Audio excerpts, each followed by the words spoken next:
I'm Jim Lawrence. Today I want to show you how to set up for deadlift.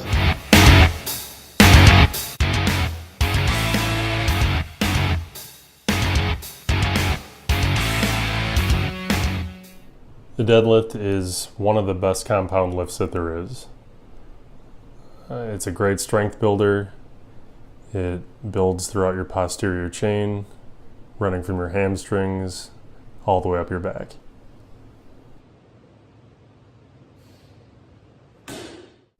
Here's the setup. Approach the bar and position it over midfoot. Feet about hip width apart and slightly angled outward. If you're looking downward, the bar should look like it's cutting through the direct middle point of your foot. Remember where this point is in the shoes you usually use to deadlift, and you can use the laces to help you line up consistently. Hip width should be your most efficient positioning to pull the most weight. If you have a big belly, you'll need to move your feet out just enough to accommodate it. Otherwise, it will get in your way and prevent you from dropping your hips enough.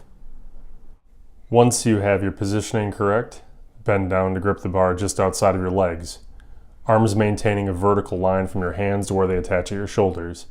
Your legs shouldn't be much bent yet, but if you need to in order to reach the bar, then do so. Feel the stretch throughout your hamstrings and posterior chain.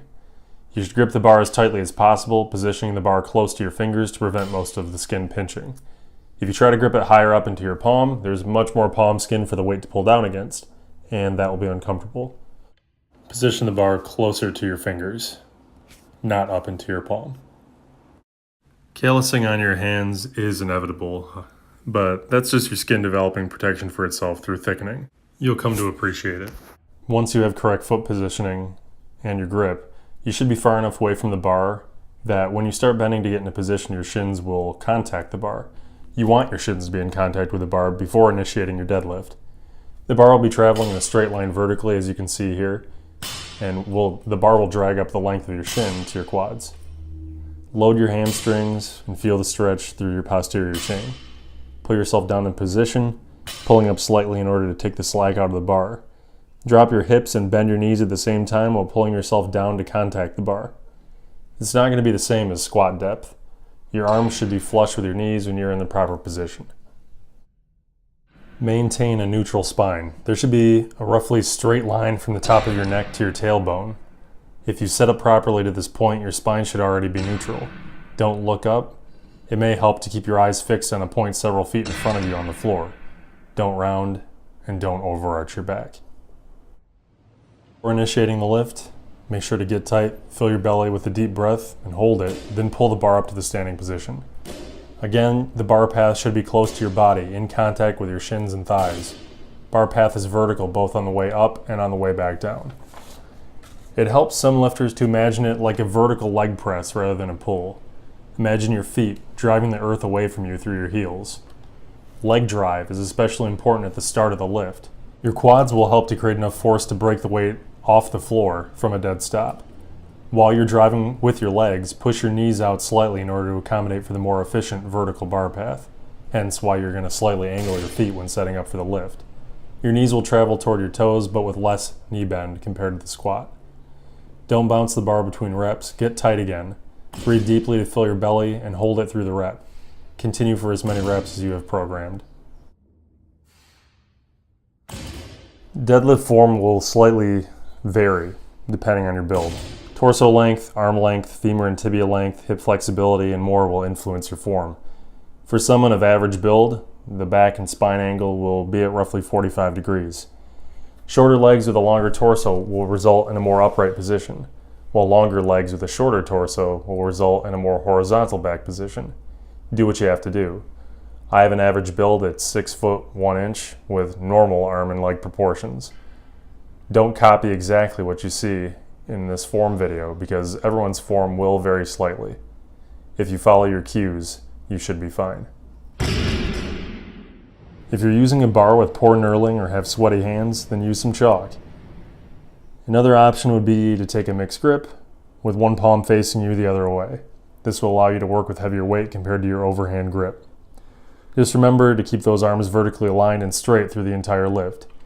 If you start to get sloppy or you cheat trying to pull up with your arms, you could tear your bicep. I would not use the mixed grip while you're warming up. Keep an overhand grip and squeeze the bar tightly. Keeping an overhand grip will work to improve your grip strength over time. Before you know it, a weight that used to want to slip from your hands will feel locked in place from your stronger grip. Switch to the mixed grip once you reach your working sets for the day. Others may prefer a hook grip where the thumbs are mashed between your fingers in the bar and both hands are in the overhand position. But I've never gotten used to this and won't cover it here. I've used the mixed grip for heavy sets for over a decade without injury and love how secure it makes the bar feel in my grip. Once you're getting to within 70 to 80% of your 1 rep max, you may want to put on a good lifting belt. Position it higher than you would while heavy squatting and not too tight. A quality belt will give something for your core to press outward against, bracing you better and increasing intra-abdominal pressure, keeping your core and back safer while handling heavier weight. I've used an Inzer Forever belt with 2 prongs for 10 years and love it for my heavy sets. Good shoes are important. Some people like going barefoot or in socks. The point is you want support and grippiness, but a thin and solid sole to push from. Thin sole equals you're closer to the ground and hence the less distance you have to travel over the course of the lift. The difference may seem minuscule, but every millimeter could help on a max effort lift. I use shoes designed for deadlifting with very thin but solid soles and both metatarsal and ankle straps, making the shoe feel like it's part of my foot. Some cheaper Converse Chuck Taylors or wrestling shoes could also fit your needs. Barefoot in socks is the closest you can get to the ground, and I do deadlift in long socks sometimes. However, some gyms won't allow this due to safety concerns or their dress code. That's it for deadlift.